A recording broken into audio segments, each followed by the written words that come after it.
Siapapun kita, apapun kelas kita di hadapan Allah, di mata Allah Subhanahu wa taala, baik bagi kita pemula yang ingin menempuh jalan Allah Subhanahu wa taala atau bagi kita yang sudah sampai ke tingkat puncak. Masih Allah Subhanahu wa taala perintahkan kita untuk bertobat, dan kita dididik oleh Nabi besar Muhammad sallallahu alaihi wasallam, dan ia menjadi contoh pertama bagi kita untuk bertobat kepada Allah Subhanahu pada Nabi Rasul, tidak punya salah, tidak punya dosa. Barangkali kita mengira bahwasanya seorang Nabi itu berbuat salah, berbuat dosa, tapi itu sekedar sangkaan kita, perkiraan kita. Nabi Rasul tidak ada dosa. Nabi Rasul mereka tidak berbuat salah, apalagi maksiat kepada Allah Subhanahu wa ta'ala, karena mereka maksum, artinya pasti dijaga oleh Allah, wajib dijaga oleh Allah Subhanahu wa ta'ala dari perbuatan salah, apalagi dosa besar kecil, baik sengaja atau tidak sengaja, baik lahir atau batin. Kalau malaikat mereka maksum, dipelihara oleh Allah Subhanahu wa ta'ala dari perbuatan maksiat, ya, apalagi mereka para Nabi Rasul yang kedudukan mereka lebih tinggi daripada malaikat-malaikat Allah Subhanahu wa ta'ala.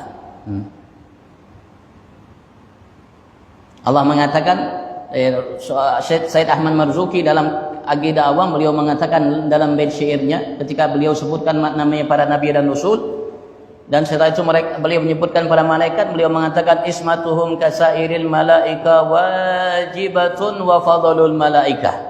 Ismah mereka para nabi dan rasul kasairil malaika, seperti seluruh para malaikat-malaikat Allah Subhanahu wa taala, sebagaimana para malaikat mereka dijaga oleh Allah Subhanahu wa taala dari perbuatan salah, dari maksiat kepada Allah Subhanahu wa taala, melanggar perintah Allah Subhanahu wa taala. Begitu juga mereka para nabi rasul, mereka dijaga oleh Allah Subhanahu wa taala dari maksiat, melanggar perintah Allah Subhanahu wa taala. Wajibatun, hukumnya wajib secara akal.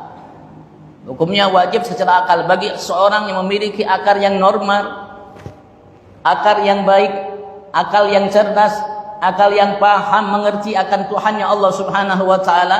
Dan mereka-mereka yang diutus oleh Allah menjadi seorang Nabi Rasul, mereka meyakini bahwasanya Nabi Rasul wajib maksum, wajib dijaga, dipelihara oleh Allah Subhanahu wa taala dari salah, sengaja atau tidak sengaja, lahir atau batin, ucapan atau perbuatan.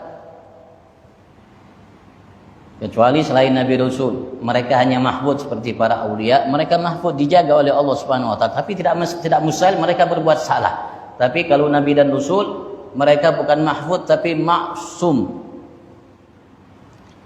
Sebagaimana Allah nyatakan kepada para malaikat di dalam Al-Qur'an, la ya'sunallaha ma amarahum ma yaf'aluna ma yu'marun. Itu malaikat, apalagi Nabi Rasul yang kedudukan mereka wa fadlul malaikah, mereka lebih mulia dari kalangan para malaikat Allah Subhanahu wa taala.